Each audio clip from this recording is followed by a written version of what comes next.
Have you ever spent hours on a hyperrealistic drawing only to realize something still doesn't look quite right?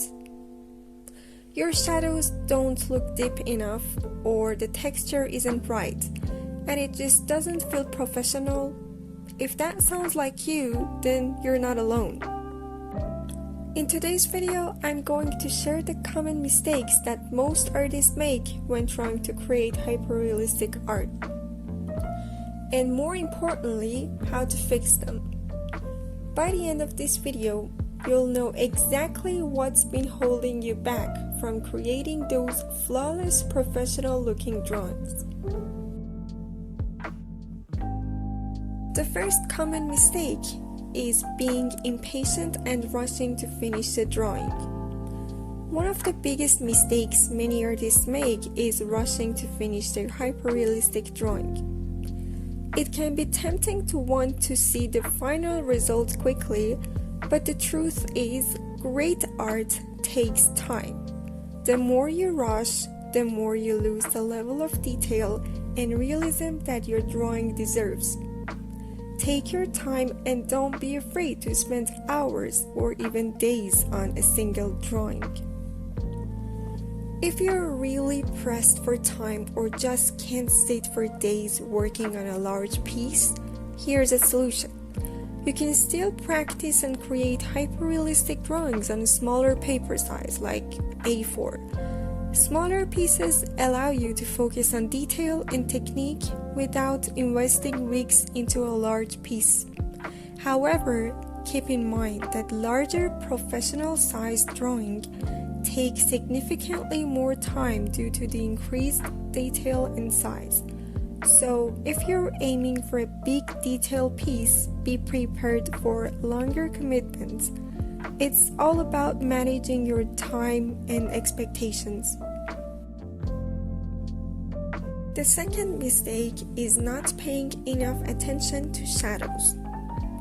Shadows are the backbone of hyperrealistic drawing. Without the right shadows, your artwork won't look three-dimensional, and it will seem flat. Make sure you're carefully observing how shadows fall. This will add depth and realism to your drawing. To achieve the desired darkness in your shading, you may need to repeat the process several times. 1 or 2 layers of shading won't get you to the deep and darkness you're aiming for. And it certainly won't give you that smooth, soft texture that looks like real skin.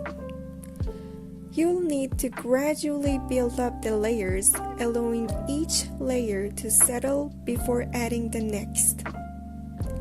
The more layers you add, the smoother and more controlled the shading becomes, which is key for creating that flawless, realistic finish.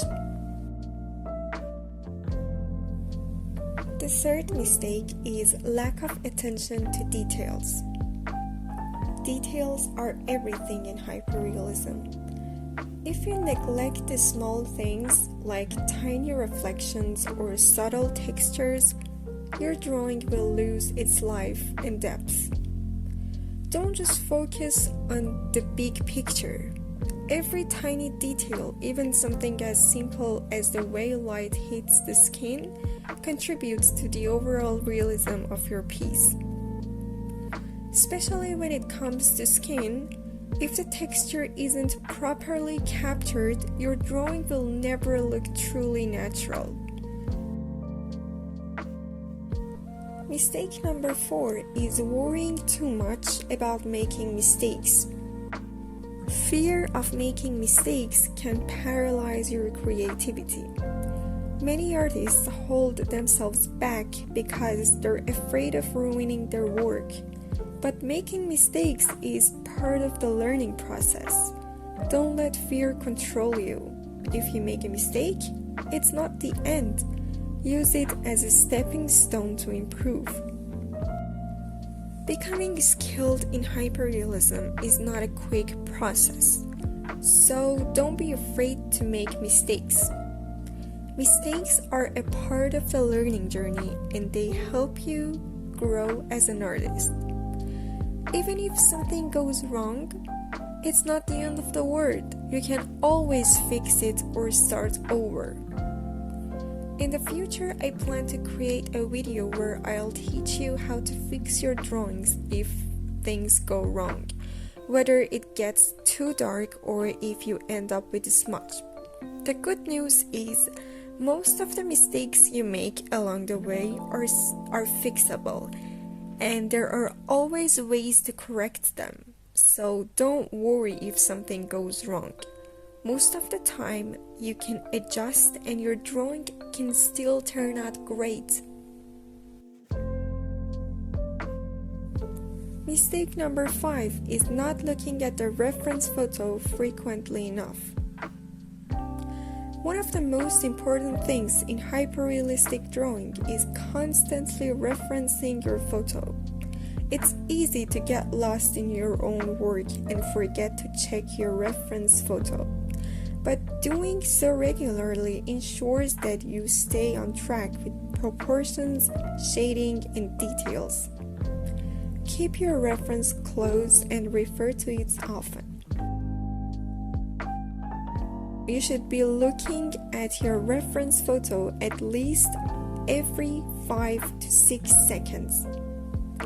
The more often you look at it, the more accurate your drawing will be.